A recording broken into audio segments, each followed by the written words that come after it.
Welcome everyone to another interview by Rodney segment. Actually, I've landed here at Elbert County Comprehensive High School. Actually, my high school that I navigated these walls here at Elbert County. But today, I'm here with a special person, Ms. Wausheka Turman-Mcclary. Ms. McClary, thank you so much for accepting my invite. Absolutely. Yes, ma'am, to do this interview segment related to your position here at Elbert County Comprehensive High School.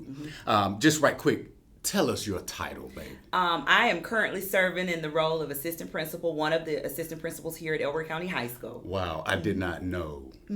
So actually, am I wrong that you also was a school counselor here? So my role prior to this year, I was fortunate to be in a dual position as school social worker counselor. Yes. And I had been doing that here at the high school since 2000.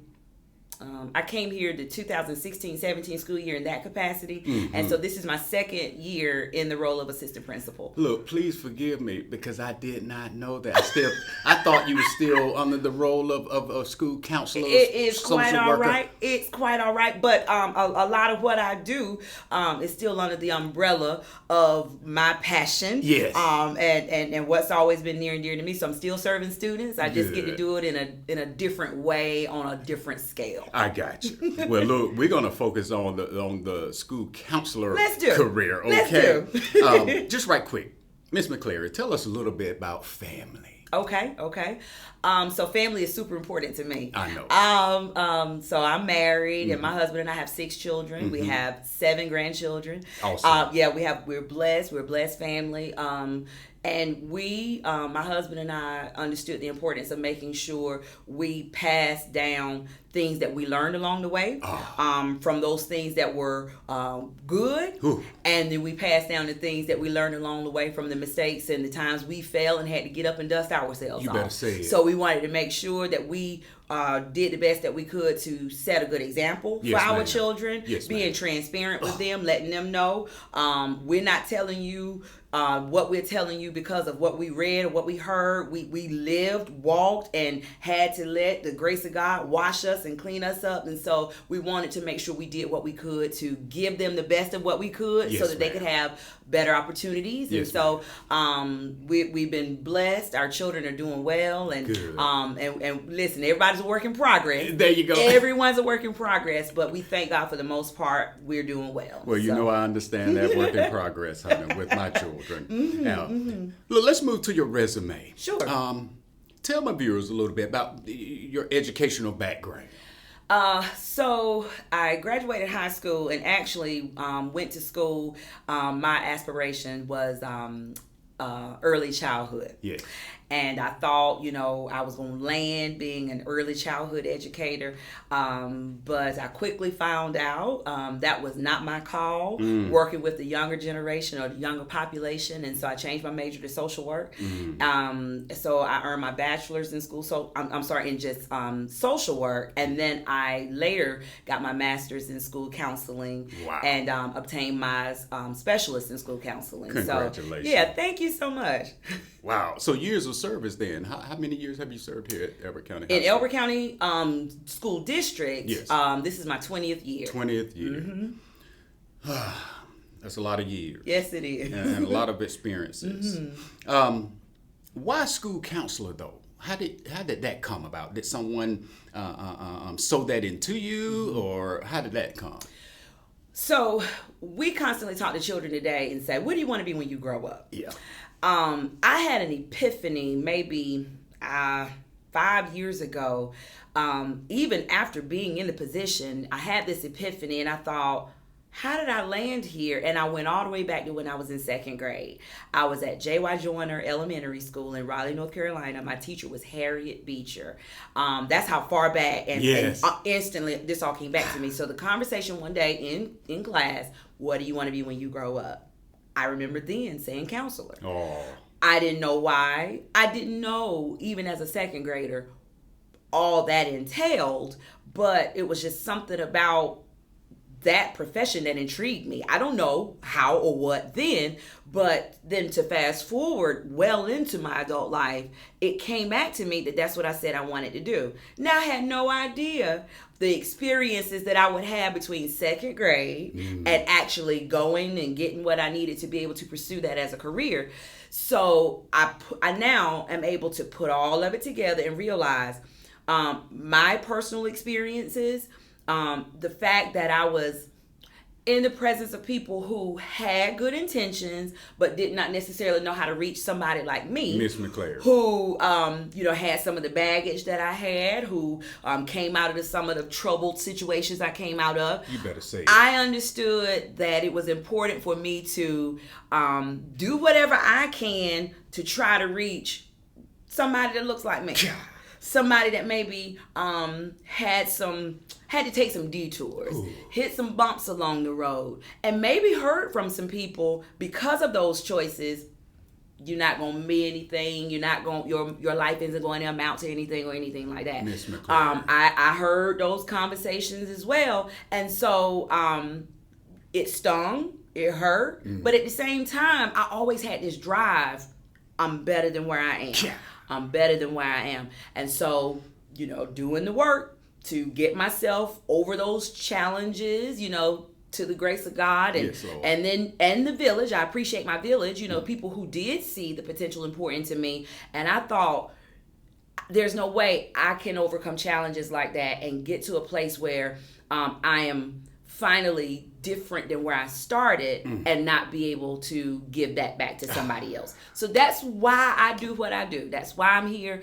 Not just for people who look like me on the outside, but even for those who just have life situations, sometimes that are outside of our control, sometimes the things that we bring on ourselves and we don't know how to get out of. Yes, ma'am. So sometimes we just need someone who's been there and done that to help us navigate those waters and keep the forefront, keep it in our forefront rather that we're better. We're better. We're not the sum total of what we got going on. All we got to do is keep our focus on where we're trying to go and, take advantage of the opportunities of people and experiences that help us come out of that and be better as a result of it. Don't be bitter. Just come out better. Honey, you said it. And look, I'm sure my viewers, they're already wondering, like, man, her voice and her, the way she communicate, it comes from a background or something, almost like a minister. Here, lean on that minister part. I will. So that too, very much like how I landed professionally. Even going back to, I'm a devout Christian. I love the Lord with everything that is in me. Yes, I'm not ashamed of the gospel. I'm not ashamed to declare, my love for God. But my experience, even with finding God, very much like I landed in my professional career, was that I was lost. I was in a situation where I knew there's better for me. I don't quite know how to get there, but I'm fortunate that I had a praying grandmama, had two praying grandmamas. And while living in North Carolina, we came to Georgia in the summers. And so I, was able to go to church with my grandmamas, both of them, Mount Calvary, Cage Chapel. But there, both of those places were where I learned about the Bible and learned about God. And as I'm learning more about God, I'm learning more about who I am in God. And that's when, the light came on for me, where God let me know I didn't go through all of what I went through just to come through and just be through. He wants me, just like in the professional sector, to be a voice, in this world, to let people know we can do better, we can be better, we can overcome, but we cannot do it without God. We sure can. And look, and speaking of that, you mentioned Mount Calvary, because we both was in Mount Calvary. And I remember you as a young girl in Mount Calvary. And just to see you grow and blossom is so rewarding. Because I think probably when you was 10, I was roughly 18. Okay. So I saw you in Mount Calvary. And I saw this right here, what we see now. I saw it then. Wow. It was in there. Wow. It was in there. Let's lean a little bit towards the school system here. Okay. How important is it for parent participation also to understand the IEP programs, the 504 plan. How important is that for parents or whoever have, I have to say, custody now of children? That's true. How important to help people understand those different programs? So it is vital to understand. We can't advocate what we don't understand. We can't advocate for, rather, what we don't understand. Say it. So, in addition to the different hats, that we've kind of already talked about, I'm also a blessed parent of a child with special needs. And I say a child, but oh God, he would just light me up to say child. I love he is that now young a 24-year-old man. Yes. Who came through this school system, Yes. entered this school system, with some deficits and challenges. He and I and his dad learned. We went to specialists, we went in therapies. We went all of those different places, and this was prior to him entering school. So then when he entered school is when we started to learn about the educational process and what that was going to mean for him, because prior to my son coming into the school system, my understanding of students with IEPs or 504s, and then those who are labeled as students with disabilities, or what we used to call just special ed, there was such a negative connotation. There was such a negative stigma on that. So now I'm a parent of a child who's coming through this system with an IEP, and my eyes opened in a way that I never even dreamed, never even had to think about. So first of all, the IEP, that is simply an acronym for Individualized Education Plan or Program. Yes. So all it means is what it takes to educate a student based on his or her individual learning style and needs. That's it. That's it. Everyone learns at a different pace, at a different rate. And so to have a plan in place that will ensure that student is being served according to their intellectual capacity then gives us the leverage that we need to advocate for first grade, second grade, third, all the way up until they graduate. Yes, ma'am. To ensure that they are getting the services that they need and that they are doing their part. Because I was also that parent who would advocate for the needs of my son, understanding that he needed that IEP, but I did not allow him to not put forth his best effort simply because there was an intellectual disability. Right.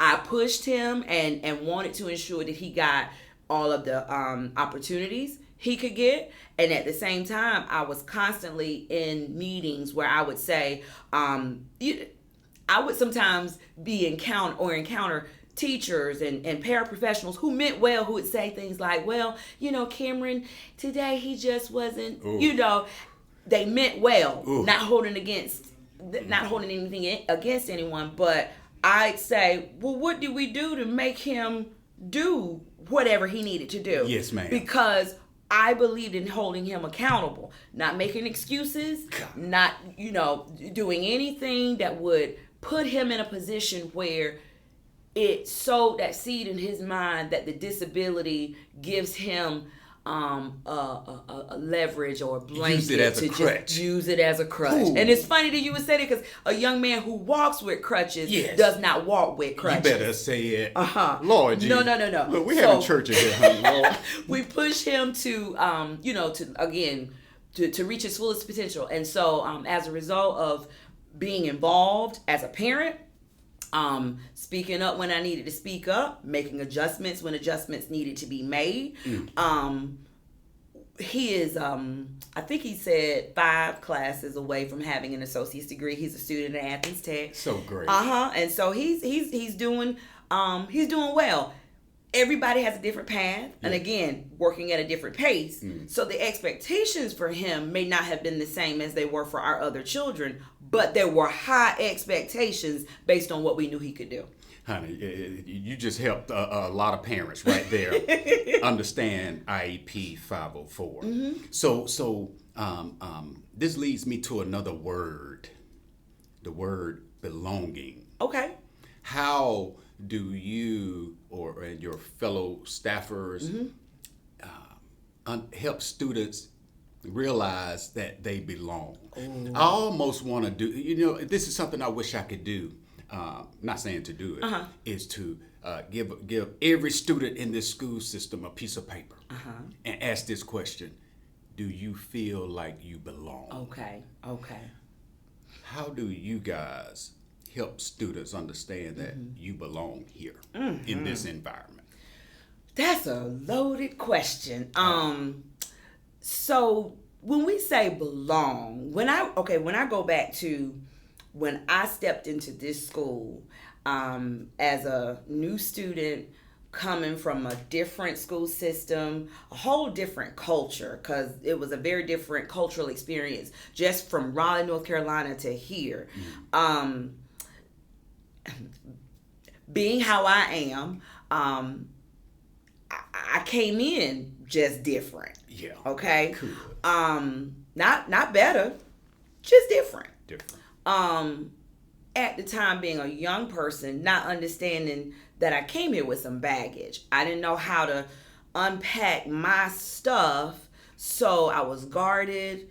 And at the same time, while I'm guarded, there wasn't necessarily a red carpet that was rolled out that said, welcome, to our school. And this is, no shade to anyone, because we're talking about peers. They don't know what to do and say. So what I had to do was decide for myself, who do I want to be? Who? Not what groups are already in operation and functioning.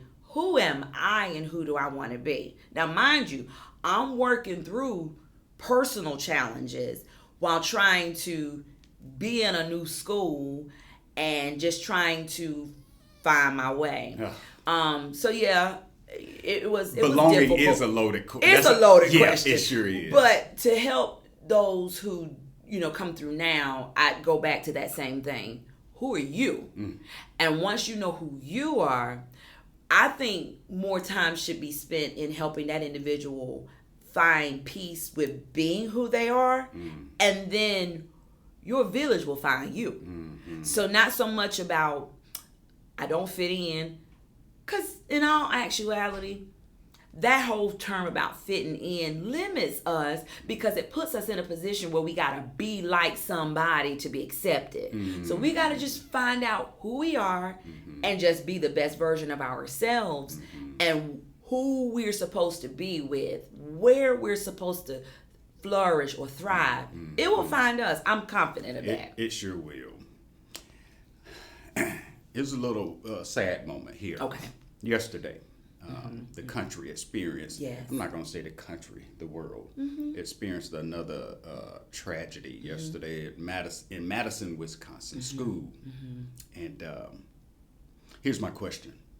How do you and others within the school district bring comfort to students, parents, and the community of Elberton, Georgia? Right. We can all live on the ledge of what if, because that's a reality. That's an inevitable. What ifs are everyone's reality. And it takes energy to think about the potentialities of, am I next? Will it be us? It takes a lot of energy to focus there. But on a positive note, it also takes energy to put forth our best effort in being in this moment. Yes, ma'am. So while it is unfortunate, tragic, and in no way do we minimize the trauma others are feeling for what they are dealing with right now, the best way for us to cope and put ourselves in a space where we don't become overwhelmed by, because if we're not careful, we can become overwhelmed by it. You're exactly right. We've got to put forth the best effort we can to live in our right now. We've got to do everything that we can to make our right now matter. Yes. So that means the people we love. Yeah. That means the things that are near and dear to us. That means those things that help us feel successful, productive, those things that give us purpose and value. We got to put our energy in making those things matter today. Thank you for that. We that's what this community, students, teachers, that's what we needed to hear. Tell your story. We're coming to a close. Okay. Kenny Smith. I grew up watching him play basketball for the University of North Carolina between 1983 and 1987. He tells a story, and I enjoy sharing this story. It was from a fellow basketball teammate. Okay. His name was Mactai Njai. He was from he was from Africa. Okay. Playing with University of North Carolina. The head coaches back then was Dean Smith. Assistant coaches were Roy Williams and Bill Guthridge. Kenny Smith shares a story in practice one day. Mactai Njai was having a rough time at practice. He wasn't engaged and just making mistakes. And the coaches just was on him. Mactai, what's wrong with you? And one of the coaches threw him out of practice. After practice, the head coach, Dean Smith, have a meeting with him. Mactai, tell me, what's wrong? Your practice just wasn't good. Mactai wouldn't look at him in the eye. And he was saying, Mactai, look at me when I'm talking to you. Yeah, no, coach, I'm all right. But he's looking down. Come to find out, person from Africa, to look at a person in the eye is a sign of disrespect. The next day at practice, Bill Guthridge, one of the coaches, wasn't there. Mactai get a phone call from his mom. Mactai, there's this man here, and he's I don't know him well, but I know Dean Smith. Why is he here? Dean Smith sent Coach Guthridge to Africa to learn about his culture. Oh, wow. Is that something? That's powerful. Because Dean Smith did not want to make that mistake again by trying to get him to look him in the eye. 2 years ago, I did a interview segment with a family in Comer, Georgia. Okay. It's the Karen or Karenni community over there. Okay.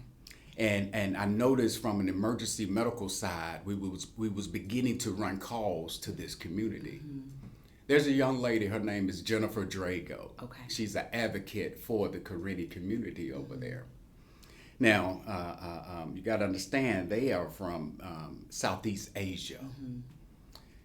I personally wanted to learn their culture because you have to approach them differently when it comes to a medical emergency or a law enforcement standpoint. So myself and the police chief and Miss Drago, we entered the home and spoke with a family of Karen community. And you have to understand that if you communicate with them, you can't talk to the elders because they don't know the English. But you have to speak with a younger person. And I learned their culture. I learned that it's proper to ask, should I take my shoes off before I enter the home? We also ate a dinner with them, but you eat on the floor. They have limited amount of furniture. That's intentional because it's their culture. Here's what I'm leaning towards. Elbert County Comprehensive High School, student demographics. I know what they are. You have 9 Asians, 353 black students, 103 Hispanic students, 389 biracial students, 422 white students. When it comes to social work or school counseling, how important is it to know the culture of the different demographics? Because you can't approach everyone the same. You cannot. What does the school system here and your fellow counselors, how do you navigate that? Every day, every situation, and every student is teaching us how to serve them. They they, just like you said, all come with different cultural experiences. And you broke down the racial demographic, but even within each individual race, God, there are different cultural experiences. You better say it. So we don't come fully prepared to know what to do, what to say, and how to handle every student in every situation. But if we are sincere and passionate about our work, we will be intentional with looking deeper into those situations to hear what's not being spoken and to see what's not visible in terms of what's being presented. But there's a story that's not being told. Miss McClary. And if we listen even to what's not being spoken, we will be given information and tools that will prepare us. We might mess up that first encounter. Yeah. We might not do well that second encounter. But if we are, again, passionate and dedicated to this work, we will do whatever it takes to make sure we are connecting with that individual student, that group of students, so that we can have success in what we do. Now, we've got a long way to go. Oh, yes, honey. I don't sit here and say, we got the book almost finished. We're currently writing our book. I shared this with a teacher here who was, just kind of sharing because it gets rough some days. Yes, ma'am. And I said to her that she and I were fortunate that when we were educated by someone who wrote textbooks to give us knowledge and information based on what was relevant, based on the scenarios and the things that were taking place at that time. Well, where we are is that a dynamic paradigm shift took place before a book could be written. Man. So we're writing it. Good. We're writing Write that thing. We're writing it. And every day, every situation, every student gives us a little bit more insight. We get a little bit more wisdom so that we are learning how to work with the culture that we have because we love these children. Yes, and we believe no matter how rough it gets some days, I know it gets no rough. matter the responses, that we get to our best efforts to help and build, we know that they can learn. And so we have to remind ourselves every day, being in this profession was not about coming into the profession to educate educated people. It was to take people with potential and give them information that they may be educated, much like the medical field. Sick people look for answers, so then those medical professionals don't go into that field looking to be with well people. And that's right. So we have a responsibility, and so I sum all of it up by closing with, these students are here to learn math, reading, language arts, science, social studies. But school is also how they learn how to become citizens. Yes, ma'am. Social Yes, ma'am. etiquette, social skills, and things like that. And we have to remember, they may behave a certain way, but that behavior becomes a teachable moment, opportunity for us to build, because truly we can impact them because somebody impacted us. Miss McClary, honey, you're such a valuable piece of this puzzle within this school district in Elberton. I'm honored to be here. My children, they came from Elbert County School District, and I must say, you guys are doing a really, really fine job, because I see what these students are once they leave the campus of this facility. And I just want to share that with you, that thank you so much for everything that you guys are doing. I know it's a tough job, but y'all do it with ease, it appears. Thank you for that. And I'm honored to work alongside a valuable network of colleagues and educators. And, I mentioned I'm new, in my role. And so I glean from the wisdom of everybody in this building on a daily basis. So thank you for this opportunity. Yes, ma'am. Well, thank you for taking part. And I also want to thank Mr. Ryder for allowing me to infiltrate the high school here and do.